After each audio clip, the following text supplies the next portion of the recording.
Saudara, dalam sidang tuntutan Verdi Sambo, jaksa juga menyebut tindakan Verdi Sambo yang bermain badminton sudah menunjukkan adanya perencanaan motif tidak menjadi fokus karena sifatnya sangat individual dan tidak spesifik.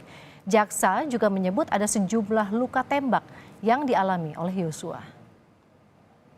Ahli mengatakan dalam hukum pidana perlu dipahami mengenai perbuatan yang mencocoki rumusan delik. Tidak hanya itu saja, melainkan juga maksud dari rumusan delik dengan harus mensyaratkan ada perbuatan yang dapat dipidana.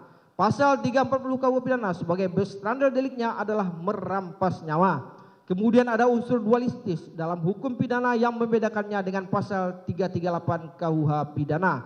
Keduanya sama-sama merampas nyawa orang lain. Pembunuhan dalam 338 KUH pidana dengan 340 KUH pidana harus dilihat unsur subjektif hukum pidana. Kesalahan harus dimaknai sebagai deskriptif, normatif.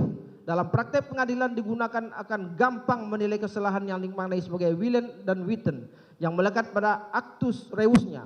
Secara deskriptif normatif terpenuhi dalam rumusan delik, sengaja dan perencanaan adalah pemberatan dalam pembunuhan biasa.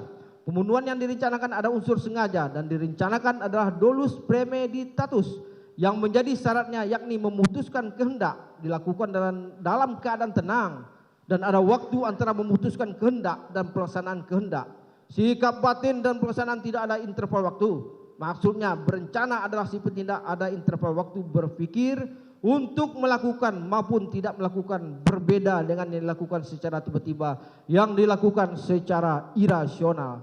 Pendapat ahli hukum pidana tersebut sejalan dengan pendapat ahli Profesor Dr. Muhammad Mustafa MA merupakan ahli kriminologi yang mengemukakan pendapatnya tidak dianggap dibacakan termuat dalam tuntutan ini. Bahwa pada intinya ahli berpendapat kriminologi adalah ilmu pengetahuan ilmiah yang mempelajari kejahatan dan gejala sosial. Kriminologi dalam hubungannya hukum pidana memberikan pengalaman empiris untuk membuat terang perkara dari gejala sosial dan memetakan perilaku sosial dari perilaku kejahatan. Peristiwa pembunuhan ada dua teori besar. Pertama, pembunuhan tidak direncanakan, dan kedua dengan perencanaan. Pembunuhan tidak direncanakan merupakan reaksi seketika dari pelaku. Alat yang digunakan adalah alat yang ditemukan di tempat itu. Tidak dipersiapkan. Pembunuhan direncanakan, ada cukup waktu bagi pelaku untuk berpikir, untuk bereaksi, melakukan atau tidak melakukan. Ukuran jangka waktunya adalah relatif. Pembunuhan berencana telah memprovokasi amarah pelaku dan berpikir melakukan tindakan baik membunuh maupun balas dendam. Akan tetapi motivasi positif dapat menyebabkan pembunuhan berencana. Pembunuhan berencana pelaku biasanya akan meninggalkan jejak setelah peristiwa itu terjadi. Dalam kurung, ia menyadari kesalahan dan berusaha. Tindakan terdakwa Verdi Sambo yang masih sempat akan bermain badminton sudah menunjukkan adanya perencanaan. Motif tidak menjadi fokus karena sifatnya sangat individual dan tidak spesifik. Pembunuhan situasional atau menghilangkan jejak, namun bisa juga tindakan tersebut merupakan perencanaan. Bahwa pendapat ahli tersebut bersesuaian dengan keadaan jenazah korban Nofriansah Yosua Huta Barat sebagaimana dikemukakan oleh Dr. Farah Primadani Kauro SP FM, ahli forensik dan mediko-legal di instansi kedokteran forensik Rumah Sakit Bayangkara tingkat 1 R. Said Sukanto yang telah melakukan pemeriksaan jenazah yang keterangannya dianggap dibacakan. Ahli merupakan dokter ahli forensik dan mediko-legal di instalasi kedokteran forensik Rumah Sakit Bayangkara tingkat 1 R. Said Sukanto pada hari Jumat malam tanggal 8 Juli 2022 menerima jenazah atas nama Nofriansah Yosua Huta Barat yang diantarkan oleh ambulans sekitar pukul 20.00 WIB.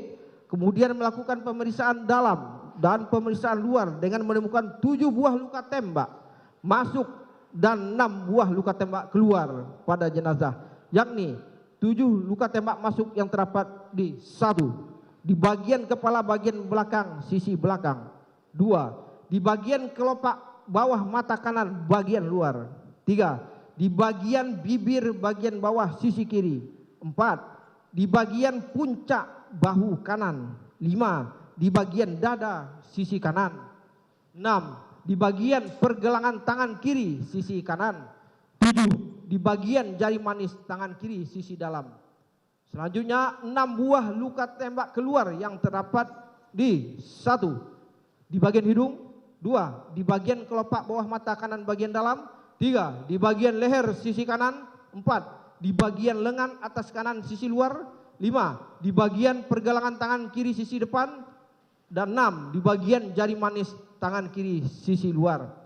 Dan menemukan peluru bersarang di bagian dada sisi kanan, serta menemukan proyektil peluru pada rongga dada. Kemudian terdapat ada 2 luka yang fatal, yakni pada dada sisi kanan dan kepala bagian belakang sisi kiri. Luka pada dada sisi kanan mengenai paru-paru dan pembuluh darah besar sehingga menimbulkan pendarahan yang dapat menyebabkan kematian namun tidak seketika. Dalam hitungan menit, luka di kepala mengenai jaringan otak sehingga dapat menyebabkan kematian seketika. Hasil pemeriksaan dituangkan dalam surat visum et reputum nomor R/382/SK.H/7 Romawi /2022 IKF tertanggal 14 Juli 2022.